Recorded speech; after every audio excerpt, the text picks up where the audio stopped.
I must say, you may not be an eternal, but you are certainly not as temporary as many of your fellows.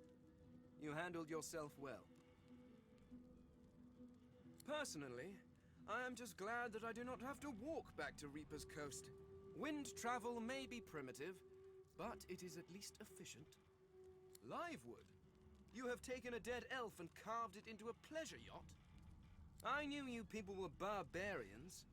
I had no idea you were sadists, too. Well, no matter. Whatever gets me to Reaper's Coast quickly. I have an excavation site to explore. Well, you see, I have a rather pressing engagement at the Black... The skeleton breaks off mid-sentence as he notices your hand. He pulls out a notebook, flicking through it, running a finger down the pages. Physical contact, voice lowered, coin looks. Good heavens. Is this a mating ritual? Why, that would be excellent! I have been curious about this for some time. The social interactions, the expectations, the mechanics. Come now, let's begin immediately. I shall compile my notes afterwards.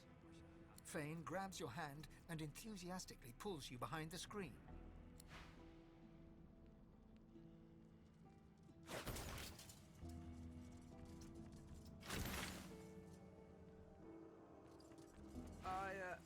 Well, that was most unusual. I mean, I had read all the leading authorities on it, but I didn't think... It's just... that thing you did with your tibia, it was...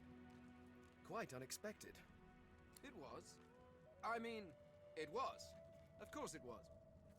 It's just that well, I felt nothing. Neither the warmth of your touch nor the fire of your passion. I may as well have been churning butter. Really? Even the part where you... My goodness. The skeleton pulls a notebook from his robes and starts scribbling. You can hear him muttering something about highly unorthodox, lack of sensation, and coccyx. You ponder his words as you pick up the last of your belongings. You're almost sure that's what he said. A team? What an interesting prospect. You certainly seemed capable in Fort Joy, and a companion on Reaper's Coast could be quite educational. Very well, I am open to this.